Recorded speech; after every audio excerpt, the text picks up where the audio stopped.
안녕하세요. 오늘 저희는 한국의 근로시간 규정에 대한 아주 구체적인 질의회시 내용을 가지고 여러분과 좀 깊이 있는 이야기를 나눠보려 합니다. 예를 들어 승진 시험도 근무시간으로 쳐야 하나 뭐 이런 문제부터 요즘 많이 도입하는 유연근무제 이거 정확히 어떻게 운영해야 하는지 또 정말 피치 못할 사정으로 법정 시간을 넘겨 일해야 할 때는 어떤 조건이 필요할까 이런 것들이요. 아마 많은 분들이 실제 현장에서 이거 뭐지? 하고 궁금해하셨을 법한 내용들이 가득합니다. 오늘 우리의 목표는 이 복잡하게 얽힌 규정들 속에서요. 핵심적인 원칙과 기준을 좀 명확히 뽑아내고 여러분께서 아하 하고 딱 이해하실 수 있도록 돕는 것입니다. 단순 정보 나열 말고요. 실제 상황에 어떻게 적용되는지 그 의미는 뭔지 함께 파악해 보시죠. 자, 그럼 본격적으로 이 흥미로운 내용들 한번 파헤쳐 볼까요? 네, 이게 근로기준법상 근로시간 관련 제도들이 언뜻 보면 비슷해 보여도 각기 다다른 요건이랑 효과를 가지거든요. 그래서 잘못 적용하면 이게 법 위반 소지가 있기 때문에 정확한 이해가 정말 필수적이죠. 오늘 주신 자료들 바탕으로 그 핵심들을 좀 알기 쉽게 풀어보겠습니다. 좋습니다. 그럼 첫 번째 질문부터 아주 흥미로운데요. 회사에서 정기적으로 보는 승진 시험, 이것도 일하는 시간으로 봐야 할까요? 이게 매번 치르는 거니까 당연히 근무 시간일 것 같기도 한데요. 그게 그렇게 단짠맛은 아니는 않습니다. 근로시간이냐 아니냐 이걸 가르는 가장 중요한 기준은 역시 사용자의 지휘 감독 아래 있느냐 하는 점입니다. 단순히 시험이 정기적으로 실시된다? 이 사실만으로는 좀 부족해요. 구체적으로 따져봐야 할 것들이 몇 가지 있습니다. 예를 들어 회사가 시험 보라고 지시했는지, 안 보면 안 되는 어떤 강제성이나 의무가 있는지, 또 시험을 만약 거부했을 때 혹시 징계라던가 불리한 인사조치 같은 불이익이 있는지, 시험 떨어지면 다시 봐야 하는지 이런 것들을 좀 종합적으로 봐야 합니다. 여기서 핵심은 선택권이라고 할 수 있겠네요. 만약 회사에 명확한 지시나 강제성이 없고 시험을 안 보거나 떨어져도 아무런 불이익이 없다면 그러니까 응시 여부가 온전히 근로자 개인의 자율적인 선택에 달려 있다면요. 그 시간은 근로시간으로 보기 어렵다는 것이 이 자료의 입장입니다. 즉, 의무가 아니라 기회라면 근무 시간이 아니라는 거죠. 아, 그렇군요. 강제성하고 불이익 여부, 이게 핵심 키워드네요. 그냥 정기적인 행사냐 아니냐가 아니고요. 자, 그럼 기본적인 근로시간 이야기로 넘어가 보죠.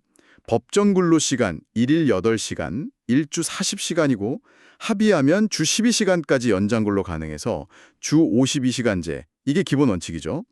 그런데 자료에 보니까 30인 미만 사업장에 대한 과거의 한시적 조치가 언급되어 있네요. 이게 2022년 말까지 적용됐던 내용이죠? 네, 맞습니다. 30인 미만 사업장의 경우에요. 경영상의 어려움 같은 걸 고려해서 2022년 12월 31일까지 한시적으로요.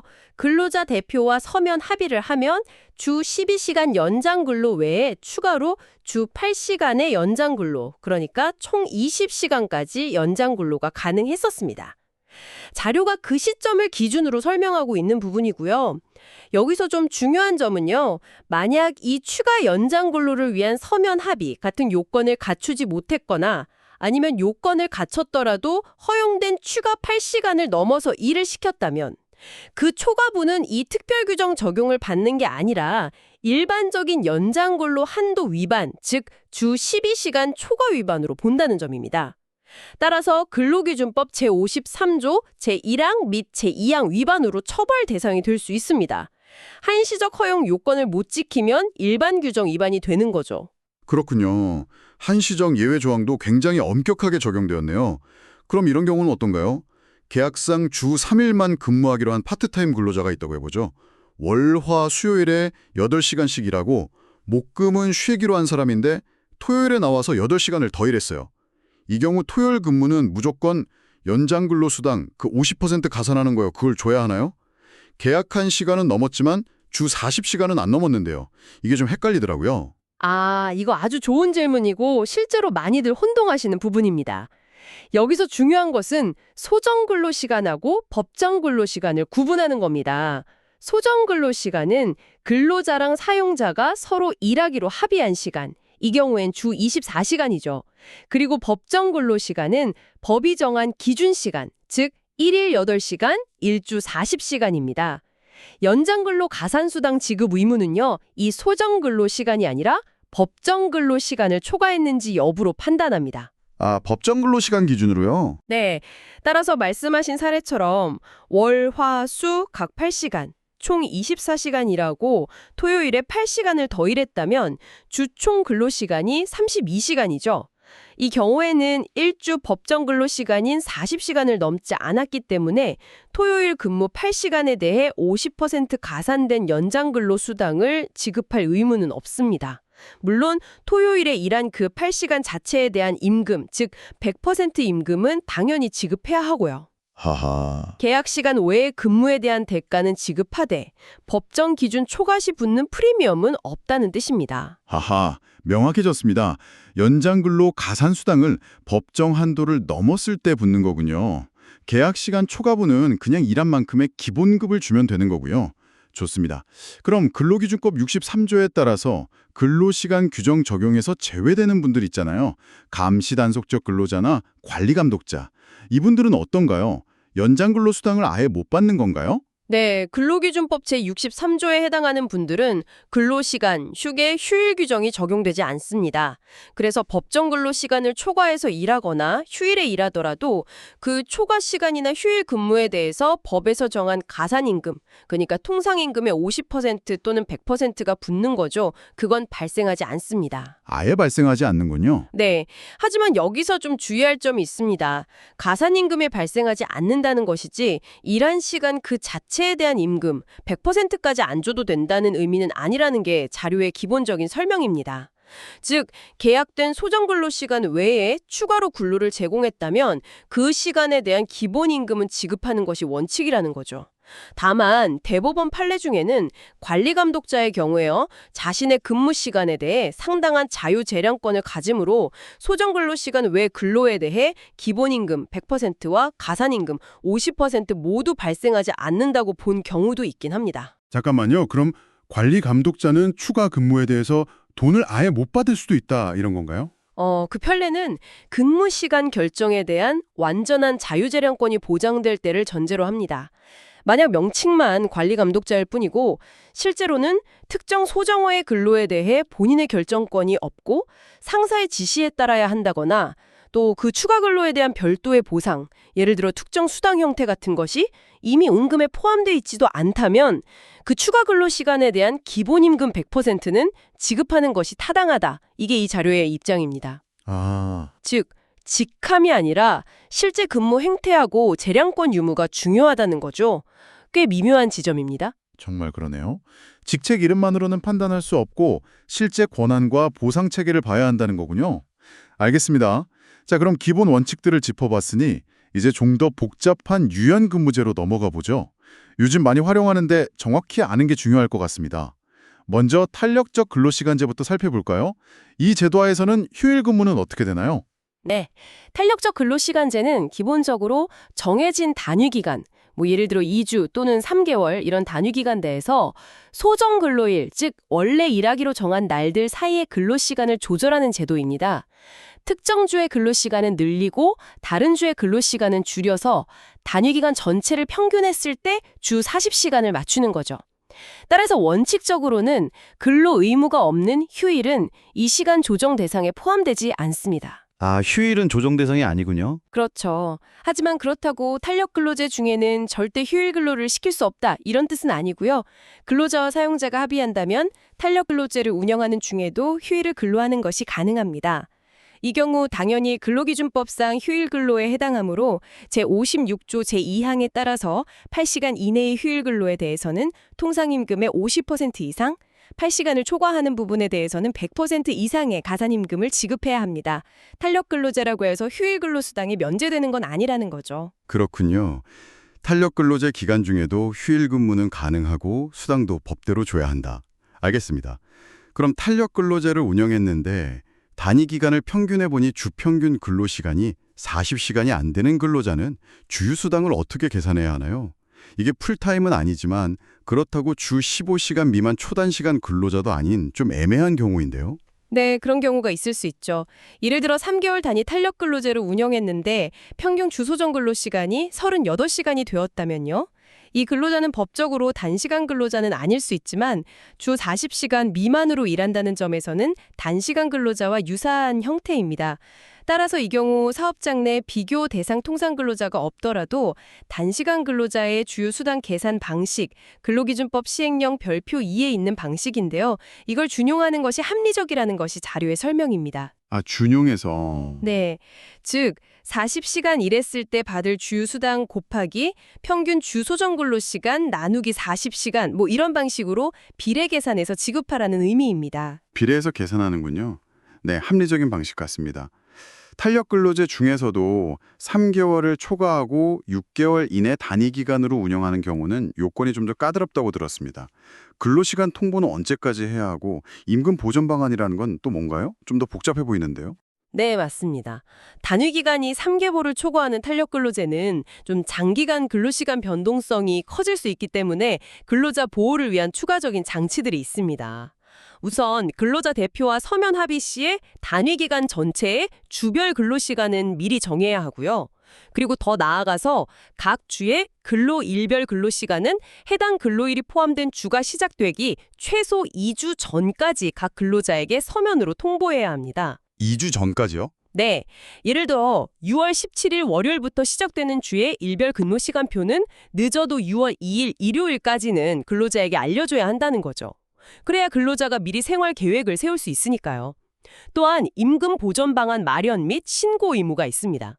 이게 뭐냐면 이 제도를 도입하면 특정 주는 법정 근로 시간을 초과해 일해도 연장 근로 가산 수당이 발생하지 않을 수 있거든요. 이로 인해서 근로자의 기존 임금 수준이 낮아지는 것을 방지하기 위한 조치입니다. 어떤 방식으로 임금 손실분을 보전해 줄 것인지 구체적인 방안을 마련해서 고용노동부 장관에게 신고해야 합니다. 다만 근로자 대표와 서면으로 이 임금 보전 방안 자체에 대해 합의했다면 별도로 신고할 의무는 면제됩니다. 임금 보전이라는 게 구체적으로 어떤 걸 의미하나요? 단순히 기본급을 깎지 않는다 이런 건가요? 그 이상입니다. 임금 보전은 탄력 근로제를 도입하지 않았더라면 받을 수 있었을 임금 총액보다 적어지지 않도록 보충해 주는 것을 의미합니다. 예를 들면 단위 기간 평균 주 40시간 내에 근로라 하더라도 특정 일의 8시간 또는 특정 주의 40시간을 초과한 시간에 대해서는 노사 합의로 일정률의 가산임금을 지급하기로 약정한다거나 아니면 제도 도입에 따른 보상으로 별도의 수당을 신설해서 지급하는 등의 방법을 노사가 자율적으로 협의해서 정할 수 있습니다. 핵심은 제도 도입으로 인해 실질적인 임금 손실이 발생하지 않도록 하는 것입니다. 아, 그러니까 연장 근로 수당이 줄어드는 것까지 감안해서 총액 기준으로 보전해줘야 한다는 거군요. 상당히 중요한 부분이네요.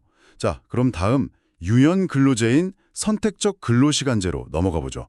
이건 흔히 말하는 시차 출퇴근제랑은 어떻게 다른 건가요? 둘 다 출퇴근 시간을 조정하는 것 같아서 헷갈릴 수 있을 것 같아요. 네, 이거 명확히 구분해야 합니다. 핵심적인 차이가 있어요. 선택적 근로시간제는 근로기준법 제52조에 명시된 법적 제도입니다. 1개월 또는 노사 합의나 법 개정에 따라 더 긴 기간도 가능한데요. 이 정상 기간을 평균해서 주 40시간을 넘지 않으면요. 특정 주에 40시간 또는 특정 일에 8시간을 초과해서 근무해도 연장 근로로 보지 않습니다. 그리고 가장 큰 특징은 업무의 시작 및 종료 시각을 근로자 본인이 결정한다는 점입니다. 아, 근로자가 직접요? 네, 물론 회사마다 반드시 근무해야 하는 의무적 근로시간대, 코어타임이라고 하죠. 이걸 설정할 수는 있지만 그 외 시간은 근로자가 자유롭게 조절할 수 있죠.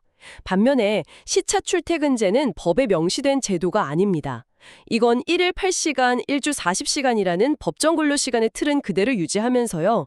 출근 시간을 예를 들어 8시, 9시, 10시처럼 몇 가지 옵션 중에서 근로자가 선택하게 하거나 일정 범위 내에서 자율적으로 정하게 하는 방식입니다.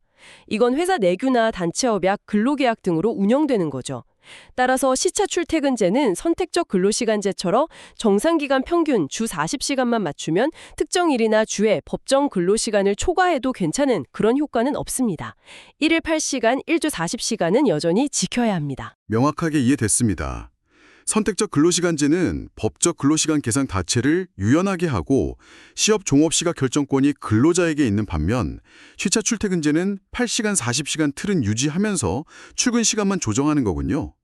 그럼 이 선택적 근로시간제를 특정 부서, 예를 들어 연구개발팀에만 적용하거나 아니면 원하는 직원만 신청해서 쓰게 할 수도 있나요? 네, 둘 다 가능합니다. 취업 규칙이나 이에 준하는 규정 그리고 근로자 대표와의 서면 합의를 통해서요. 적용 대상 근로자의 범위를 특정 부서나 직무 담당자 등으로 한정할 수 있습니다. 따라서 특정 팀만 선택적 근로시간제를 도입하는 것이 가능합니다. 또한 근로자가 개별적으로 신청하는 방식으로 운영하는 것도 가능합니다. 다만 이 경우에도 신청 자격, 신청 및 승인 절차, 정산 기간 설정 방식 등이 사전에 명확히 규정되어 있어야 하고요. 가장 중요한 것은 제도의 본질인 근로자의 업무 시작 및 종료 시각 결정권, 이게 실질적으로 보장되어야 합니다.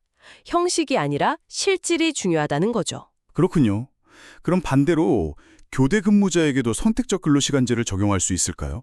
예를 들어 공장 생산 라인처럼 3교대로 돌아가는 근무에는 적용하기 어려울 것 같은데요. 네, 일반적으로는 어렵다고 봐야 합니다. 교대제 근무는 보통 미리 짜인 근무 스케줄에 따라서 각 조의 업무 시작 및 종료 시각이 엄격하게 정해져 있잖아요. 그래야 업무 공백 없이 라인이 돌아가거나 서비스가 유지되니까요. 일부 근무조 선택권을 준다고 해도 근본적으로 근로자가 자신의 업무 시작 및 종료 시각을 자유롭게 결정한다는 선택적 근로시간제의 핵심 원칙과는 좀 맞지 않습니다. 따라서 사전에 작성된 근무표에 따라 시험 및 종업 시각이 고정된다면 유효한 선택적 근로시간제 운영으로 보기 어렵다는 것이 자료의 판단입니다. 하긴 교대조 시간이 딱딱 맞아야 하는데 개인이 마음대로 출퇴근 시간을 정하기는 어렵겠네요. 그럼 선택적 근로시간제에서 이런 경우는 어떻게 될까요?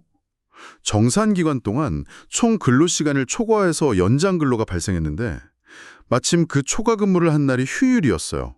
이 경우 연장 근로 가산수당 50%하고 휴일 근로 가산수당 50% 또는 100%를 둘 다, 즉 중복해서 지급해야 하나요? 이게 또 헷갈릴 수 있겠는데요? 네, 이중으로 가산되는지 궁금하실 수 있습니다. 먼저 정산기간 동안 실제 일한 총시간이 서면 합의로 정한 정산기간 총 근로시간을 초과하는 부분은 연장근로에 해당합니다. 따라서 그 초과 시간에 대해서는 통상임금의 50% 이상을 가산해서 지급해야 하고요.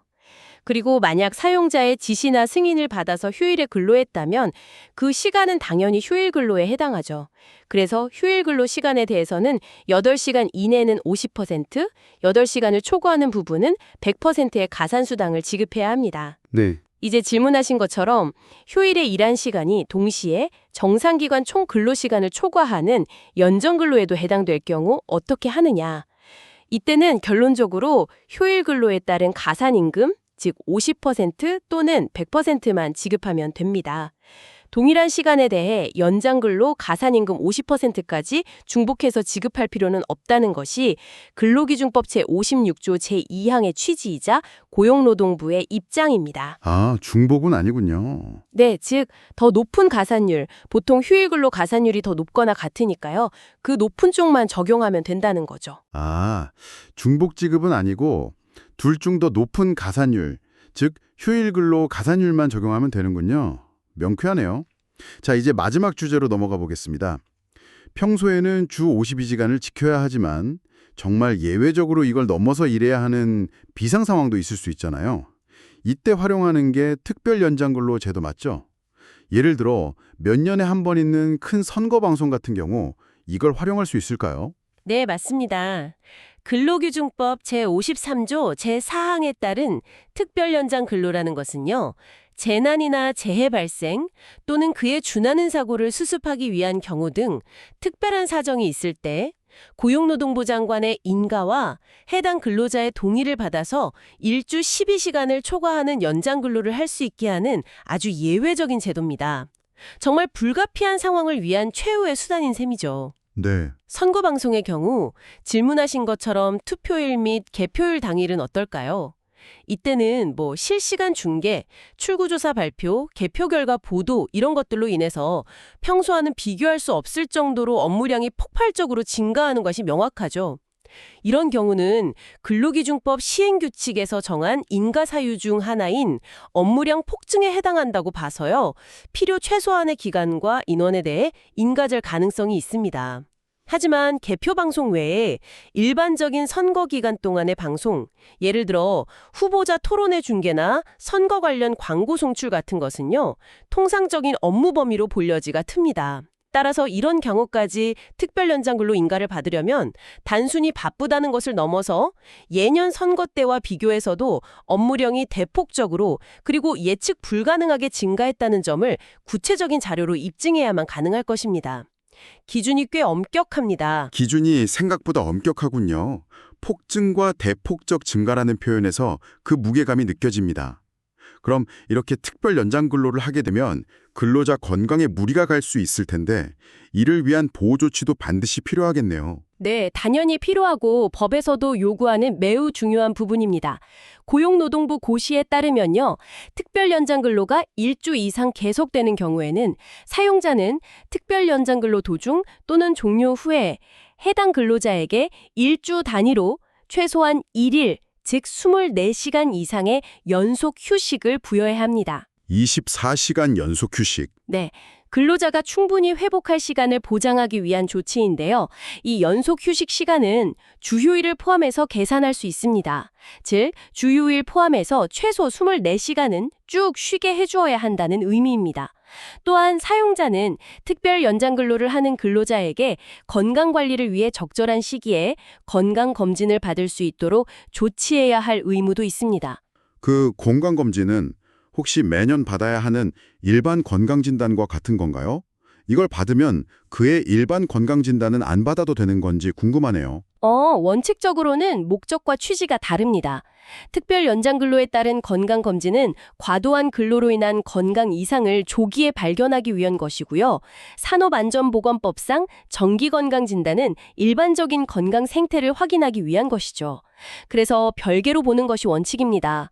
하지만 만약 특별 연장 근로 관련 건강검진을 실시할 때 산업안전보건법 시행규칙에서 정한 일반 건강진단 항목들을 모두 포함해서 실시하고 그 요건을 충족한다면요, 그 결과로 해당 연도에 산업안전보건법상 일반 건강진단을 받은 것으로 인정될 수 있다는 것이 자료의 설명입니다. 가능성은 있지만 요건 충족 여부를 꼼꼼히 따져봐야 합니다. 그렇군요. 가능성은 있지만 별개로 보는 게 원칙이다. 알겠습니다. 마지막으로 이 건강검진 실시에 대해서는 근로자에게 어떻게 알려야 하나요? 그냥 사내 게시판에 공지하면 충분할까요? 아닙니다. 특별 연장 근로 자체가 원칙적으로 대상 근로자의 개별적인 동의를 전제로 하는 만큼 그에 따른 건강 보호 조치 중 하나인 건강검진 실시에 대한 사전 통보 역시요, 대상 근로자에게 개별적으로 그리고 서면으로 해야 합니다. 여러 사람에게 한꺼번에 공지하는 방식은 적절하지 않습니다. 다만 여기서 서면이 반드시 종이 문서만을 의미하는 것은 아닙니다. 전자문서 및 전자거래 기본법에 따라서 이메일이나 사내 시스템 메시지 등 전자문서 형태로 보내더라도 그 내용을 명확히 확인할 수 있고 해당 근로자가 언제든 열람 가능한 상태로 전송되었다면 법적인 서면 통보 요건을 충족한 것으로 인정될 수 있습니다. 개별적 서면 통보. 네, 전자문서 포함해서요. 중요한 포인트네요. 자, 오늘 정말 다양한 근로시간 관련 규정들을 깊이 있게 살펴봤습니다. 승진 시험 시간의 근로시간 해당 여부부터 시작해서 연장 근로의 기본 원칙과 예외, 복잡한 탄력적 선택적 근로시간제의 운영 방식과 주의점, 그리고 비상 상황에서의 특별 연장 근로까지. 생각했던 것보다 훨씬 더 세부적인 기준과 절차들이 얽혀 있다는 걸 다시 한번 느낍니다. 그래서 이 모든 논의들이 우리에게 시사하는 바는 무엇일까요? 네, 핵심은 결국 정확한 이해와 절차 준수라고 할 수 있습니다. 오늘 다룬 각각의 제도들, 기본 근로시간과 연장 근로, 탄력적 근로시간제, 선택적 근로시간제, 특별 연장 근로까지마다 요구되는 법적 요건과 절차가 다 다릅니다. 특히 유연근무제나 특별 연장 근로를 도입하거나 활용할 때는요, 근로자 대표와의 서면 합의나 개별 근로자의 동의를 얻는 것, 필요한 경우 고용노동부에 신고하거나 인가를 받는 것 같은 절차적 정당성을 확보하는 것이 무엇보다 중요합니다. 그리고 단순히 절차만 지키는 것을 넘어서 임금 보전 방안을 실질적으로 마련하거나 근로자의 건강을 보호하기 위한 구체적인 조치를 이행하는 것 역시 반드시 동반되어야 하는 필수 요소라고 할 수 있겠습니다. 네, 오늘 저희가 함께 짚어본 내용들을 바탕으로 청취자 여러분께서도 지금 일하고 계신 곳의 근로시간 운영 방식이 어떤 제도에 기반하고 있는지, 또 법에서 요구하는 요건들은 제대로 지켜지고 있는지 한 번쯤 관심을 가지고 살펴보시는 계기가 되었으면 좋겠습니다. 그리고 마지막으로 여러분께 한번 던져보고 싶은 질문이 있습니다. 오늘 우리가 살펴본 것처럼 점점 더 복잡하고 다양해지는 근로시간 제도들이 과연 실제 일터에서 기업이 추구하는 운영의 유연성 증대라는 목표와 또 근로자의 건강권 및 충분한 휴식권 보장이라는 중요한 가치 사이에서 얼마나 효과적으로 균형점을 찾아가고 있을까요? 단순히 법조항 자체를 아는 것을 넘어서 이 제도들이 현실에서 어떻게 작동하고 있는지, 혹시 개선될 부분은 없는지 우리 사회가 함께 고민하고 답을 찾아가야 할 문제가 아닐까 그렇게 생각합니다.